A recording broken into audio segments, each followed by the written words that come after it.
Hello friends, welcome back to my YouTube channel. જય શ્રી કૃષ્ણ. તો આજે આપણે બનાવીશું એકદમ ટ્રેડિશનલ રીતે ગોળ ચૂરમાના લાડવા. આ ચૂરમાના લાડુ પ્રસાદમાં કે પછી મહેમાન આવે કે પછી તમે જ્યારે પણ ફૂલ ડીશ બનાવો ત્યારે પણ તમે આ રીતે ચૂરમાના લાડુ બનાવી શકો છો. તો ચૂરમાના લાડુ બનાવવામાં ખૂબ જ ઈઝી છે અને ઘણા ઓછા સમયમાં બની જાય છે. આ ચૂરમાના લાડુ બે રીતે બને છે. એક ગોળમાંથી પણ બને છે અને એક ખાંડમાંથી પણ બને છે. તો આજે આપણે ટ્રેડિશનલ ગોળમાંથી ચૂરમાના લાડુ બનાવીશું. રેસીપી ગમે તો વિડીયોને લાઇક, શેર અને સબસ્ક્રાઇબ જરૂરથી કરજો. તો ચાલો રેસીપી શરૂ કરીએ. તો ચૂરમાના લાડુ બનાવવા માટે આપણે 2 કપ જેટલો જે કરકરો લોટ આવે છે લાડવાનો તે લીધો છે. તો તમારી જોડે ભાખરીનો લોટ હોય તે પણ તમે લઈ શકો છો. તો આપણે તેમાં 1/4 કપ જેટલું આપણે તેલ એડ કરીશું. તો અહીંયા આપણે તેલનું જ મોયણ કરવાનું છે. તો આપણે સરસ રીતે મિક્સ કરી લઈશું. તો તમે ઘીનું પણ મોયણ લઈ શકો છો. તો મોયણ હંમેશા પરફેક્ટ લેવાનું છે. તો આ રીતની મુઠ્ઠી વડે તે રીતનું જ આપણે મોયણ લેવાનું છે. તો મોયણ વધારે પણ નહીં અને ઓછું પણ ના હોવું જોઈએ. આ રીતનું પરફેક્ટ મોયણ હોવું જોઈએ. તો હવે આપણે થોડું થોડું પાણી એડ કરતા જઈશું અને આપણે લોટ બાંધીશું. તો લોટ આપણે એવો બાંધવાનો છે કે વધારે કઠણ પણ ના રહેવો જોઈએ અને વધારે ઢીલો પણ ના રહેવો જોઈએ. તો મીડિયમ થીક આપણે લોટ બાંધીશું. તો આપણે થોડું થોડું પાણી એડ કરતા જઈશું.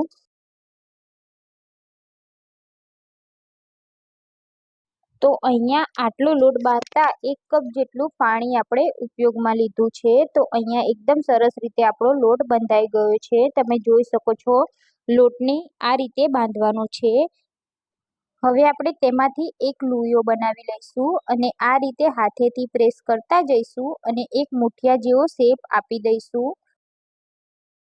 તો આપણે મુઠિયું એ રીતે બનાવીશું કે જેની બધી સાઈડ એકદમ પરફેક્ટ રીતે આપણે તળી શકીએ.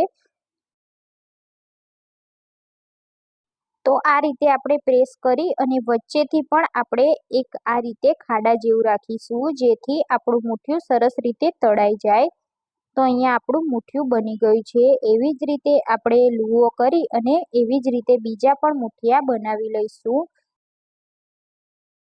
તો ફરી એકવાર આપણે મુઠિયું બનાવીશું. તો તમે જોઈ શકો છો કે આ રીતે તેની બધી જ સાઈડ એકદમ સરખી હોવી જોઈએ અને મુઠિયા જેવો આપણે આકાર આપી દઈશું. તો આ રીતે દબાવતા જઈશું અને મુઠિયા જેવું આપણે શેપ આપી દઈશું. તો મેં અહીંયા બધા જ મુઠિયા તૈયાર કરી લીધા છે. તો સાઈડમાં આપણે તેલને પણ ઉકાળવા મૂકી દઈશું. તો તેલ ગરમ થાય એટલે આપણે જે મુઠિયા વાળીને મૂક્યા છે તે એડ કરવાના છે. તો કઢાઈમાં જેટલા આવે એટલા આપણે મુઠિયાને મૂકી દઈશું અને મુઠિયાને આપણે બિલકુલ હલાવવાના નથી. તો મુઠિયાને આપણે મીડિયમ ટુ હાઈ ફ્લેમ પર જ તળવાના છે. તો મુઠિયાને આપણે લગભગ 3 થી 4 મિનિટ જેવું આપણે તેને તળવાના છે. તો એક સાઈડ મુઠિયા આપણા તળાઈ જાય એટલે આપણે તેની સાઈડ ચેન્જ કરી લઈશું અને બંને સાઈડ આપણે મુઠિયાને 3 થી 4 મિનિટ જેવું તળવાના છે. તો મુઠિયાનો કલર બદલાય, ગોલ્ડન બ્રાઉન કલર થાય ત્યાં સુધી આપણે મુઠિયાને તળવાના છે. તો તમે જોઈ શકો છો આ રીતે આપણે તેની સાઈડ પણ ચેન્જ કરી લઈશું. તો અહીંયા આપણા મુઠિયા આ રીતના ગોલ્ડન બ્રાઉન થઈ ગયા છે. તમે જોઈ શકો છો. તો એકદમ પરફેક્ટ રીતે આપણા મુઠિયા તળાઈ ગયા છે. તો હવે આપણે તેને એકદમ સરસ રીતે નીચોવી અને બહાર લઈ લઈશું. તો આ રીતનો કલર આવવો ખૂબ જ જરૂરી છે. તો એકદમ પરફેક્ટ રીતે આપણા મુઠિયા તળાઈ ગયા છે. તો આપણે કાઢી લઈશું તેને બહાર. એવી જ રીતે બીજા પણ મુઠિયાને આપણે તળી લઈશું. તો મુઠિયા આપણા થોડાક એવા ગરમ હોય ત્યારે જ આપણે તેને ટુકડા કરી લઈશું. તો આ રીતના આપણે ટુકડા કરીશું એટલે આપણા મુઠિયા થોડા ઠંડા થઈ જશે અને થોડા ઠંડા થાય એટલે આપણે તેને મિક્સર જારમાં એડ કરી દઈશું અને મિક્સર જારમાં આપણે આ મુઠિયાને પીસવાના છે. તો મુઠિયાને થોડા ઠંડા થવા દેવાના છે, પછી જ આપણે મિક્સર જારમાં એડ કરવાના છે.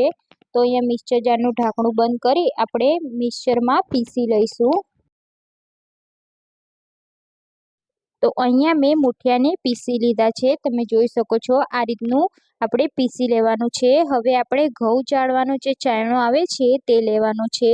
તેમાં આપણે જે મુઠિયા પીસીને રાખ્યા છે તે એડ કરી દઈશું અને આપણે આને ચાળી લઈશું.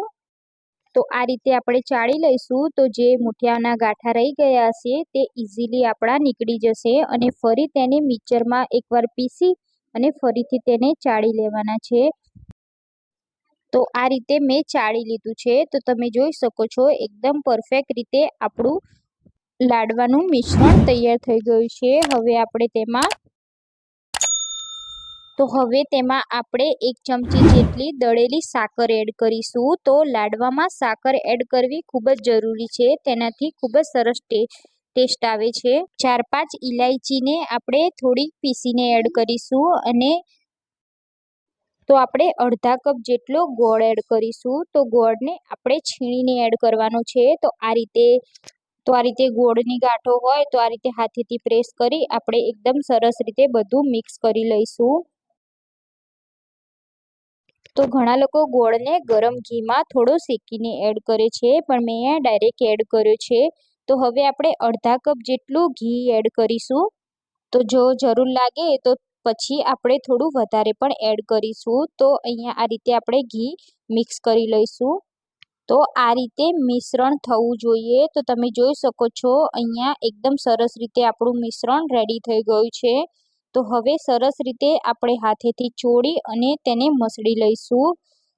તો જેથી જે ગોળની કણી રહી ગઈ હોય તે સરસ રીતે પીસાઈ જાય. તો આ રીતે આપણે સરસ હાથેથી હલાવી અને મિક્સ કરી લઈશું.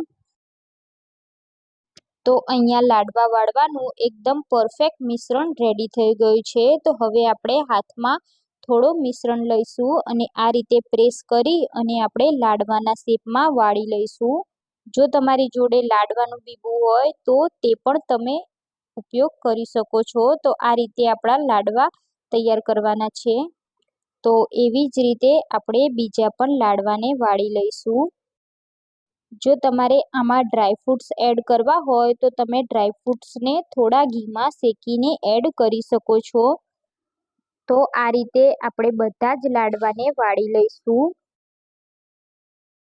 તો તમારે આ લાડવાને અત્યારે ટેસ્ટ કરી લેવાના છે. જો તમને કંઈ ઓછું લાગતું હોય તો તમે અત્યારે જ એડ કરી શકો છો. જો ઘી પણ તમને ઓછું લાગતું હોય તો તમે અત્યારે જ ઘી એડ કરી શકો છો. પણ આપણે અહીંયા પરફેક્ટ ઘીનું મેજરમેન્ટ છે, તો અહીંયા આપણા પરફેક્ટ લાડવા વળે છે. જો ઘી ઓછું હશે તો તમારા લાડવા છૂટા પડી જશે. તો તમે આ રીતે ચૂરમું બનાવીને પણ ખાઈ શકો છો. તો મેં અહીંયા એક એક કરી બધા લાડવા વાળી દીધા છે. તો હવે આપણે લાડવા ઉપર આ રીતે ખસખસ એડ કરીશું. જો તમને પસંદ હોય તો કરી શકો છો, વરના સ્કીપ પણ કરી શકો છો. તો આ રીતે ખસખસ એડ કરી દઈશું. તો આ રીતે હાથેથી થોડી પ્રેસ પણ કરી લઈશું એટલે ખસખસ એકદમ સરસ રીતે ચોંટી જાય. તો અહીંયા આપણા ચૂરમાના લાડુ રેડી થઈ ગયા છે. તો આ રેસીપીથી તમે 10થી 12 લાડુ બનાવી શકો છો. જો તમારે વધારે બનાવવાના હોય તો તમે આની ક્વોન્ટિટી વધારી શકો છો. તો છે ને એકદમ ઇઝી રેસીપી. તો તમે પણ આ રીતે જરૂરથી ટ્રાય કરજો. ક્યારેક મહેમાનો આવે કે પછી ક્યારેક પ્રસાદીમાં આ લાડુ તમે બનાવી અને સર્વ કરી શકો છો. તો રેસીપી સારી લાગી હોય તો વિડીયોને વધુમાં વધુ લાઈક કરજો, શેર કરજો અને ચેનલને સબસ્ક્રાઈબ ના કરી હોય તો ચેનલને સબસ્ક્રાઈબ કરી લેજો. તો ફરી મળીશું આપણે નવી રેસીપી સાથે. જય શ્રી કૃષ્ણ.